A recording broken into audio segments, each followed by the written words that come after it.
출애굽기 17장 8절부터 16절까지 말씀입니다.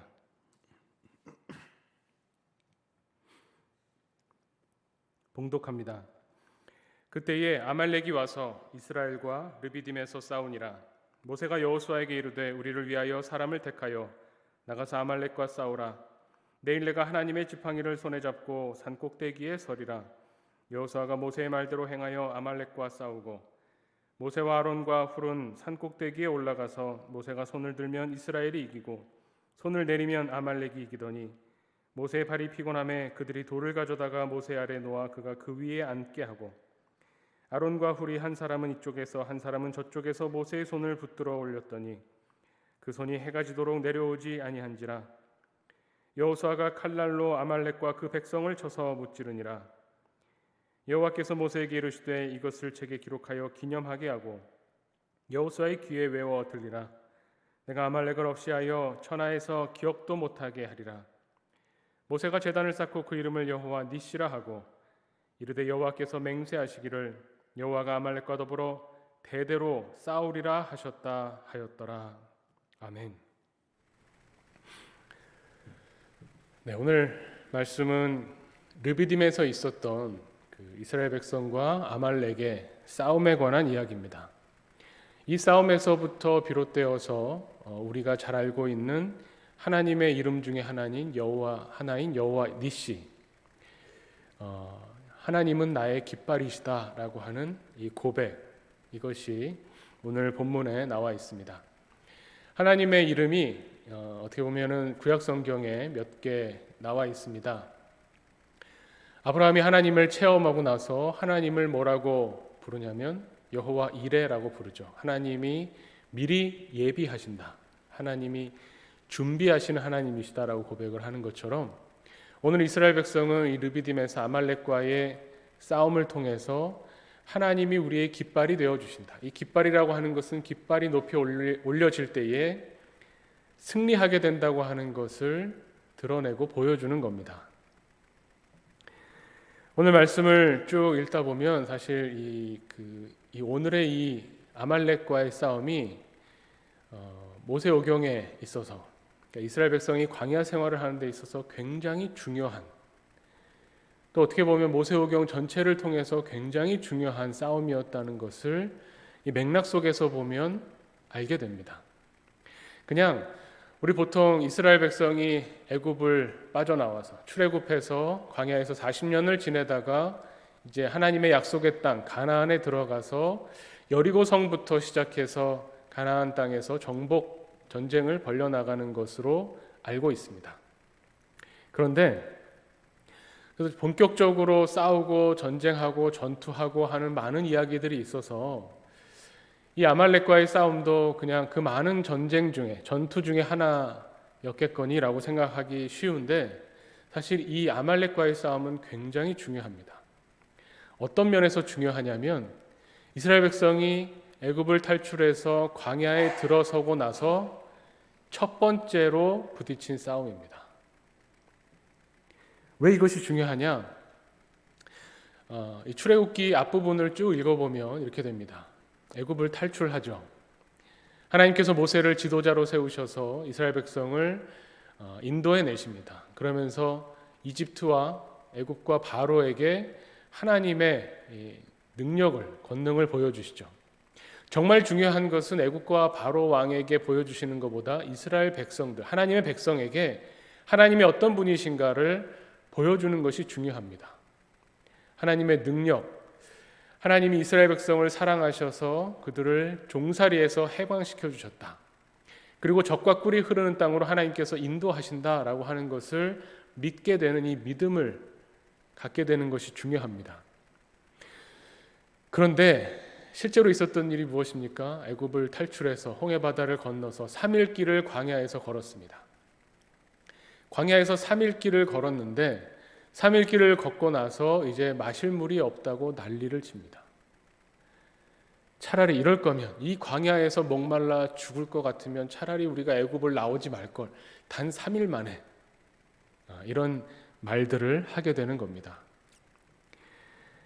그 그래서 어떻게 보면 그 쓴물을 다시 단물로 바꿔주시는 하나님의 기적을 체험했습니다. 그리고 또 몇 날 며칠 이 광야를 걸어가다가 이 신광야에 들어서면서 이 르비딤이라고 하는 곳에 이르게 된 거죠.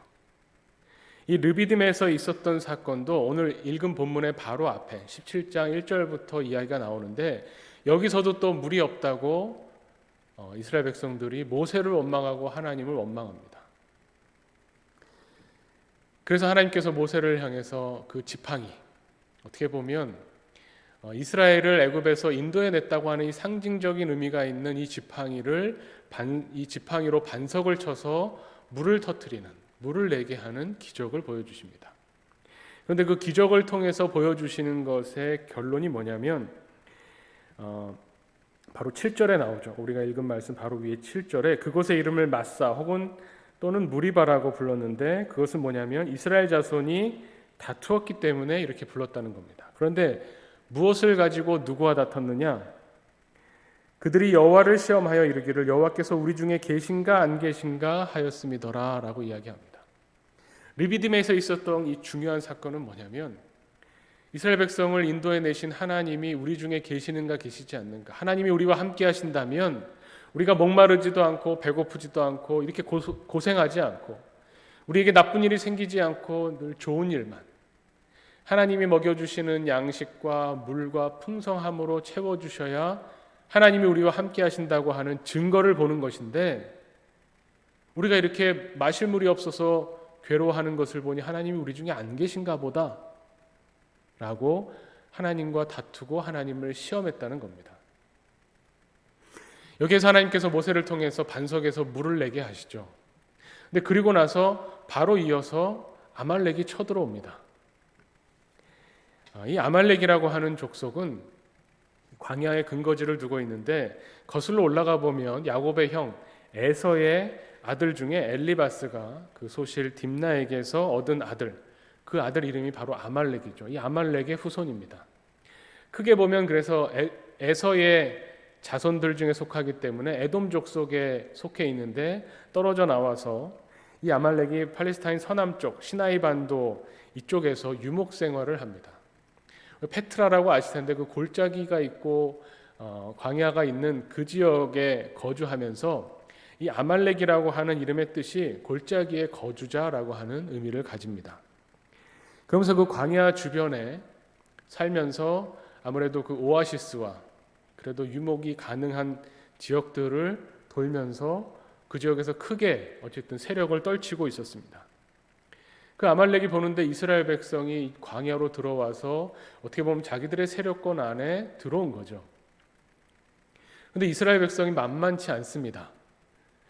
당시 인구조사를 한 것이 민수기에 나오지만 칼을 뽑을 수 있는, 나가서 싸울 수 있는 남자만 60만 명입니다. 그렇다면 전체 그 수가 한 200만 명 정도 되지 않을까 생각되는 그런 큰 집단이 광야에 들어온 겁니다. 이 아말렉 족속이 그냥 둘 수는 없어서 어떻게 보면 사실은 거슬러 올라가면 조상이 같은데, 야곱과 에서 어떻게 보면 형제지간인데 좋은 말로 또 그 이 광야로 들어온 이스라엘 백성이 결국 가나안 땅으로 향한다고 하는 것을 어느 정도 파악할 수 있으면서도 그냥 두지 않고 공격을 해왔습니다. 근데 이 아말렉의 공격이 얼마나 비열하냐면, 그냥 와서 여기 우리 땅이니 못 간다라거나 그런 것이 아니라 신명기에 이 아말렉에 관해서 나오는데요. 신명기 25장 17절에 보면 하나님께서 이스라엘 백성에게 이렇게 말씀하십니다. 너희는 애굽에서 나오는 길에 아말렉이 내게 행한 일을 기억하라. 바로 오늘의 이 사건이죠. 곧 그들이 너를 길에서 만나 내가 피곤할 때에 내 뒤에 떨어진 약한 자들을 쳤고 하나님을 두려워하지 아니하였느니라. 이렇게 말씀합니다. 아말렉이 보기에 이 광야에 들어온 이 이스라엘 백성을 그냥 둘 수는 없는데 정면으로 싸울 수도 없으니 이 힘들고 지쳐서 뒤처져가는 약한 사람들을 일부러 타겟으로 삼아서 공격했다는 겁니다. 참 비열한 짓이죠. 오늘 이 출애굽기 17장의 이야기와 이어서 보면 이스라엘 백성이 광야길을 한참을 걸어와서 먹을 것도 풍족하지 않고 마실 물도 별로 있지 않은 힘든 과정을 겪고 있는데, 거기에서 가장 약한 부분을 와서 공격하는 아말렉이라는 겁니다. 우리는 당연히 여기에 대해서 모세는 여호수아를 통해서 이제 싸우고 이 아말렉을 물리쳤다라고 생각하는데, 사실 왜 이 전쟁이, 이 전투가 그렇게 중요하냐면 광야에서 만나게 되는 첫 번째 큰 싸움이라서 그렇습니다. 만약에 여기에서 아말렉이 이렇게 약한 부분을 계속 집요하게 공격하고 거기에 계속 당하면서 많은 사람들이 쓰러지고 괴로워하면 어떻게 됩니까? 또 모세를 향해서 원망하겠죠. 하나님을 원망하겠죠. 먹을 것 없다고, 마실 물 없다고 이 괴로워하고 원망하던 백성인데, 실질적인 물리적인 공격과 피해와 죽는 사람과 다치는 사람이 나오는 이 아말렉의 공격에 의해서 얼마나 많은 사람들이 이럴 거면 돌아가자, 애굽에서는 그래도 종으로 살았지만 이런 군사적인 보호는 받지 않았느냐라고 하면서 또 얼마나 과거로 돌아가기를 원했겠습니까? 그런데 모세가 봤을 때 지금 이것이 첫 번째 싸움인데 이제부터 이 싸움은 시작인 겁니다. 광야에서 40년을 보내고 이제 가나안 땅에 들어가서도 계속적으로 치러야 되는 수많은 싸움의 첫 번째 싸움에서, 이 싸움에서 하나님이 우리와 함께 하시고 하나님이 우리를 승리하게 해주신다는 것을 보여주지 않으면 이스라엘 백성은 아마도 다 도망가고 애굽으로 돌아가기를 원했을 겁니다. 이렇게 중요한 싸움에서 오늘 말씀을 보면 이 싸움이 앞으로의 모든 싸움이 어떻게 될 것인가, 이 싸움에 어떻게 임해야 되고 이 싸움이 어떻게 흘러갈 것인가를 보여주는 싸움이 되었다는 거죠. 먼저 이 아말렉 족속이 이렇게 약간 게릴라전 비슷하게 약한 고리를 치고 들어오는 것을 보고 모세가 전면전으로 가기가 어렵기 때문에 여호수아를 불러서 따로 사람을 뽑으라고 합니다. 소수정예를 뽑은 거죠. 그리고 아말렉을 공격하라고 하죠. 그러면서 내일 내가 올라가서, 오늘 본문 말씀에 보면 그런 이야기가 나오죠. 여호수아에게 사람을 뽑아서 공격하게 하고 내일 내가 하나님의 지팡이를 손에 잡고 산 꼭대기에 설 것이다 라고 하는 걸 보면 이 소수정예 부대를 우회시켜서 먼저 가서 이 아말렉 사람들의 배후를 치는 이런 작전을 다 세우고 의논하고 전술 전략을 편 겁니다. 그런데 사람이 할 수 있는, 어떻게 보면 여호수아가 가장 잘 싸우는 사람들, 소수정예를 뽑았을 거고 기동성 있게 배후로 돌아갔을 거고, 아말렉이 또 약한 사람들을 치러 왔다가 갑자기 기습적으로 뒤에서부터 치고 들어오는 이 여호수아의 부대를 만나서 싸움이 벌어지는 그때인데, 그렇지만 그 싸움을 내려다보는 높은 산에서 모세가 올라가서 이스라엘 백성을 향해서 하나님 앞에 손을 뻗고 기도했다고 하는 것, 이것이 어떻게 보면 앞으로 일어날 모든 싸움에 대해서 보여주는 장면이라고 할 수 있을 겁니다. 이스라엘 백성은 할 수 있는 모든 것을 다 합니다. 최선을 다해서 할 수 있는 가장 좋은 방법으로 이 싸움에 임합니다. 그렇지만 결과적으로 이 싸움에 승리할 것이냐 승리하지 못할 것이냐를 결정하는 것은 하나님이시라는 겁니다. 그것을 상징적으로 보여주는 것이 모세가 산 위에서 손을 뻗어서 하나님의 지팡이를 높이 올려서 하나님께 기도할 때에는 이스라엘 백성이 우세하게 승리를 향해 가다가 지치고 힘들어서 손을 내리게 되면 다시 밀리게 되는 그런 모습을 보여주죠. 그래서 좌우에 있는 조력자 아론과 훌이 모세의 손을 받쳐 들면서 끝까지 하나님께 기도하고 하나님께 손을 들어 지팡이를 들어 기도하는 이 과정 속에서 결국 승리하게 되는, 이것은 모세의 전술이 뛰어난 것도 아니고 여호수아의 용맹이 뛰어난 것도 아니고 결국 이 싸움의 승리는 하나님께서 아말렉과 싸우셨다라고 하는 것을 고백하게 하는 그런 싸움이었다는 겁니다. 이 여호와 니시, 하나님이 우리의 깃발이 되신다, 우리의 승리가 되신다라고 하는 것은 그러한 과정 속에서, 그러한 맥락 속에서 나왔습니다. 그러면서 이 아말렉 하면 생각나는 것이 뭐냐면 이후에도 하나님께서 이 아말렉은 반드시 진멸하라고 말씀하시죠. 대대로 내가 싸우겠다라고 말씀하시죠. 신명기에서도 이 아말렉이 한 것을 너희가 기억하고 이 아말렉이 했던 것을 결코 잊지 않고 끝까지 갚아주라고 이야기합니다. 그래서 왜 이렇게 아말렉에 대해서 진멸하라고 하시나? 이 아말렉 이야기가 뒤로 이어져서 사무엘상으로 가면 아마 기억하시겠지만 사울이 왕이 되고 난 이후에 아말렉과의 싸움에서 하나님이 아말렉은 아무것도 남겨놓지 말고 그 짐승 가축들조차도 다 죽이라고, 다 진멸하라고 말씀하셨는데 사울이 그 왕을 살려놓고 또 아주 좋은 가축들을 살려놓는 이야기가 나오죠. 그래서 이 아말렉과 이 첫 번째 전투가 아말렉이고 뒤에 가면 완전히 진멸하라고 하는 이 아말렉인데, 이 이야기를 읽으면서 좀 불편합니다. 뭐가 불편하냐면, 아니 왜 구약에서 하나님 그렇게 진멸하라 말씀하실까? 이 아말렉이 이렇게 이스라엘 백성이 광야에서 힘들고 어려울 때 공격해서, 그것도 아주 약한 사람들, 뒤처진 사람들을 비겁하게 공격해서 자기들은 피해를 입지 않고 어떤 그 약한 사람들이 가지고 있는 것들을 뺏어서 이익을 취하는 이 아말렉을 왜 그토록 미워하셔서 진멸하라고 하시는 것일까? 이런 생각을 해보게 되죠. 구약 성경을 바라보는 어떤 관점에 관한 이야기입니다. 우리 그래서 이런 모습을 보면서 구약의 하나님은 무서운 하나님이시고 진멸하기를 원하시는 하나님이시고, 신약으로 넘어오면 이 하나님은 사랑의 하나님이시고 예수 그리스도를 우리에게 주신 하나님, 이렇게 약간 두 얼굴의 하나님을 생각하게 되죠. 그런데 구약 성경에서 나타나는 하나님의 모습이, 관점이 이게 원수기 때문에, 우리가 힘들고 어려울 때 괴롭혔기 때문에 저 원수를 반드시 진멸해야 된다, 이 관점에서 접근하면 하나님은 무서운 하나님이시지만, 사실 이 구약 성경이 정리되고 어떻게 보면 이스라엘 백성에게 지금과 같은 형태로 읽혀지게 된 것은 포로기 이후라고 할 수 있을 겁니다.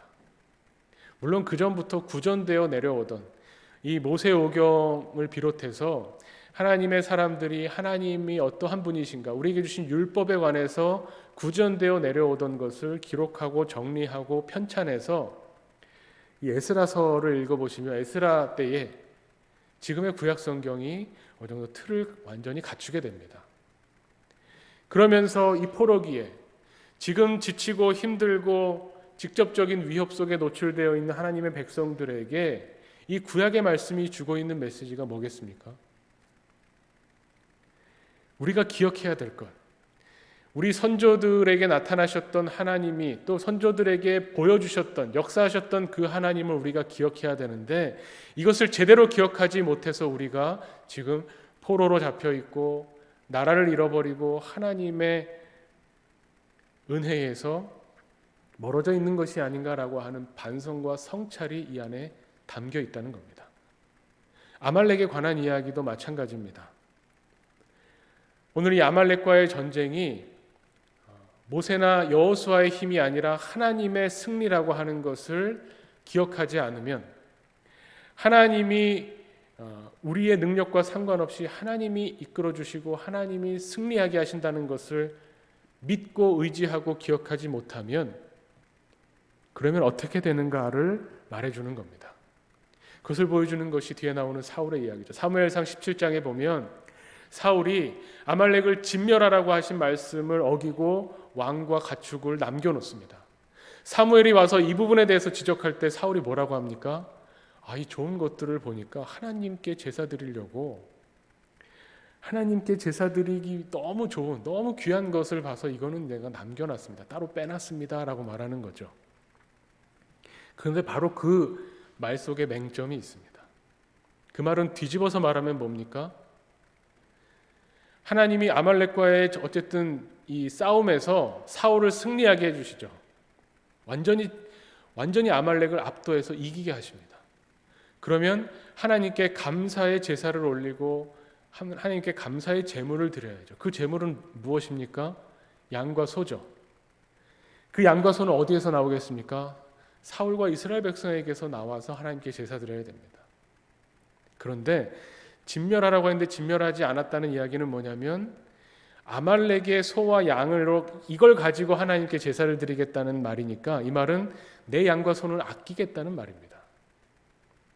내 양과 소를 잡을 필요가 없죠. 아말렉의 가장 좋은 양과 소를 잡아서 하나님께 감사합니다라고 할 수 있지 않습니까? 라고 생각하는 그 마음은 어디에서 왔습니까?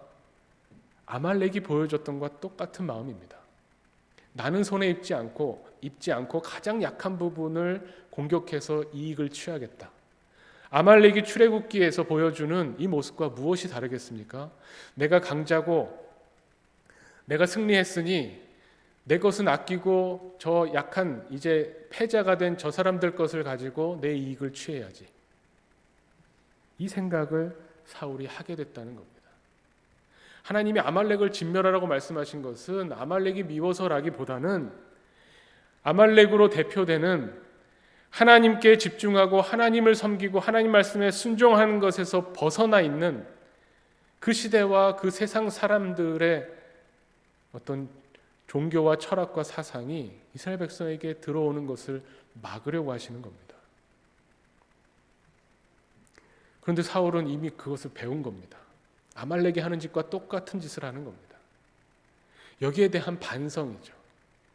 구약 성경에 나오는 이방 민족에 대해서 이방 사람들과의 싸움에서 그토록 강조하는 진멸이라고 하는 것은 우리가 이방 사상에 물들어서 하나님이 기뻐하시고 하나님이 원하시는 뜻을 제대로 수행하며 살지 못해서 하나님의 은혜에서 이렇게 멀리 벗어나게 되었구나라고 하는 현실을 보면서 과거를 성찰하고 반성하는 내용인 겁니다.